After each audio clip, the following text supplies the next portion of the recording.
পৃথিবীতে অনেক চমৎকার চমৎকার মানুষ আছে। তারা ইচ্ছাকৃতভাবে কখনো তোমার সাথে মিশবে না। তারা কখনোই তোমার সম্পর্কে পার্সোনাল কোনো অপিনিয়ন দিবে না। তুমি তাদের ভালো ভাবো কিংবা খারাপ, তারা এর জন্য কখনোই কোনো প্রকার প্রতিক্রিয়া দেখাবে না। কারণ তারা নিজেরাই জানে তারা আসলে ভালো নাকি খারাপ। এই সমস্ত ব্যক্তিরা কথা খুবই কম বলে। তুমি ১০টা বললে সে একটা বলবে।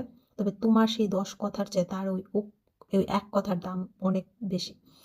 আর এইসব চমৎকার মানুষেরা পজিটিভ মাইন্ডসেটের হয়। তাদের চিন্তা ভাবনায় অন্যরকম হয়। তারা কখনোই নেগেটিভ দিকে প্রশ্রয় দেয় না। যদি কখনো এরকম একজন চমৎকার মানুষের সাথে পরিচিত হও, তখন দেখবে জীবনটা কত সুন্দর হয়। যদিও তারা তোমাকে সময় দিবে না, তবে তুমি যদি তাদের সময় দিতে পারো বা তাদের সময় নিতে পারো, তখন দেখবে তোমার সময় তারা কতটা মূল্যবান বানিয়ে দিয়েছে।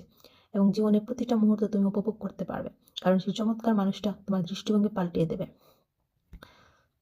মানে এই যে তোমার ইনার বিউটিটা দিয়ে যখন তুমি মানুষগুলোকে দেখবা যে আমি যেরকম, আমাকে যে ক্ষুধা সৃষ্টি করেছে তাকেও সেই ক্ষুধা সৃষ্টি করেছে।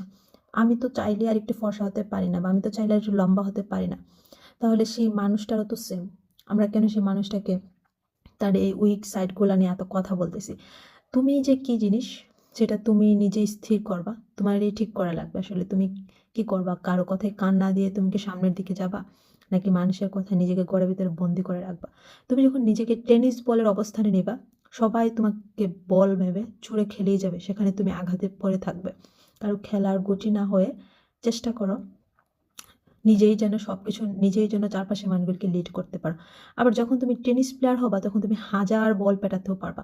তোমার গন্তব্য তোমার কাছে, তোমার কন্ট্রোল তোমার কাছে। তুমি নিজেই তোমাকে গাইড করতে পারবা, লিড করতে পারবা। যে চলে গিয়েছে সে তোমার ছিল না, আর যে আছে সে তোমার সারা জীবন থাকবে কিনা তারও নিশ্চয়তা নেই। সেই জন্য ওভার এক্সপেকটেশন, ওভার লাভ, ওভার কেয়ার, ওভার শেয়ার কোনো কিছুরই দরকার নেই। এগুলোতে কেন্দ্র করে নিজেকে ভালো থাক, এগুলোকে কেন্দ্র করে নিজের ভালো থাকাকে শেষ করো না। নিজের মূল্য দিতে শেখো। তোমার পাশে তুমি ছাড়া কিন্তু কেউ নাই। সেজন্য নিজের উপর ডিপেন্ডেন্ট হও আর সৃষ্টিকর্তার উপর।